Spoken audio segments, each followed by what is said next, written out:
जय हिंद, वंदे मातरम।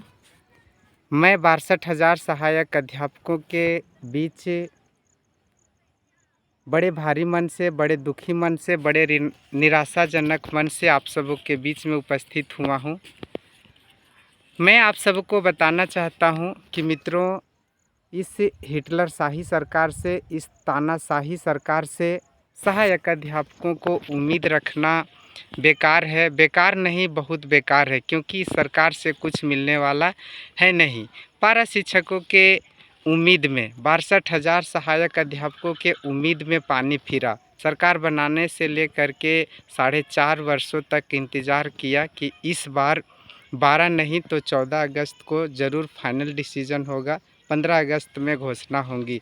इतना बड़ा मौका सरकार हाथ से जाने दिया और फिर एक तारीख ले लिया। हाँ मित्रों, ये शिक्षा मंत्री टाल मटोल कर रहे हैं।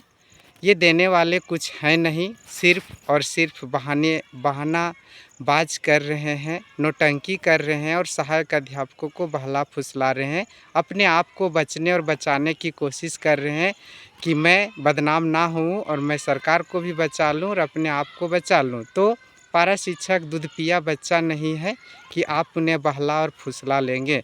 पारा शिक्षक आपसे उम्मीद रखा था, इस सरकार से उम्मीद रखा था कि ये सरकार ज़रूर हम सभी के मांग को पूरा करेगा, लेकिन आप तो वार्ताकार को तारीख पर तारीख दे रहे हैं, वार्ता पर वार्ता बुला रहे हैं, लेकिन आप सुन नहीं रहे। 1500 और 2000 ये मोल भाव आपके मुखारबिन से शोभा नहीं देता है। शिक्षा मंत्री जी, आप ऐसा ना करें। अगर यदि शिक्षा मंत्री झारखंडी नहीं होता, कोई और स्टेट का होता, तो काश वो इतना कम बोलने से ज़रूर हिचकते।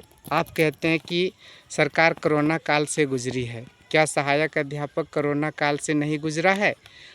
आपके लिए तो 3 साल 2 साल कोरोना काल रहा, लेकिन 62,000 सहायक अध्यापकों के लिए जब से पारा शिक्षक बना है तब से कोरोना काल से कम नहीं है। चाहे वह बेटी की शादी हो, बच्चों की पढ़ाई हो और या और खुशियाँ हो, वो हमेशा कोरोना काल से ही गुजरता है। अगर यदि उन्हें मानदेय समय नहीं मिलता है तो महाकोरोना का रोग आ जाता है, वो बहुत सारे परेशानियों से जूझना पड़ जाता है। ये कोरोना एक बीमारी का नाम है, लेकिन खुशी और गम का भी एक कोरोना है जो पारा शिक्षकों को 18 वर्षों से लगते आ रहा है और आप वो उस दर्द को नहीं समझ पाते हैं। संघर्ष मोर्चा के वार्ताकार आपको अंतिम बार संभलने का मौका दिया है। ये वार्ता अंतिम होगी। अगर यदि आप संभल नहीं पाए तो सहायक अध्यापकों को संभालना भी आता है, क्योंकि आपके पूर्व जो हिटलरशाही थी उस सरकार को भी संभाला है जो आप देखे हैं, और उसी का फ़ायदा उठाकर आप आज कुर्सी पर बैठे हैं। आप अभी ख्वाब देख रहे हैं कि मैं भी 2025 में ही मेरी सरकार बनेगी। अगर यदि सहायक अध्यापकों के साथ नाइंसाफ़ी किए तो उस कहावत की तरह हो जाएगा, गाछे कटहर ओठे तेल, गाछे कटहर ओठे तेल वाली बात हो जाएगी।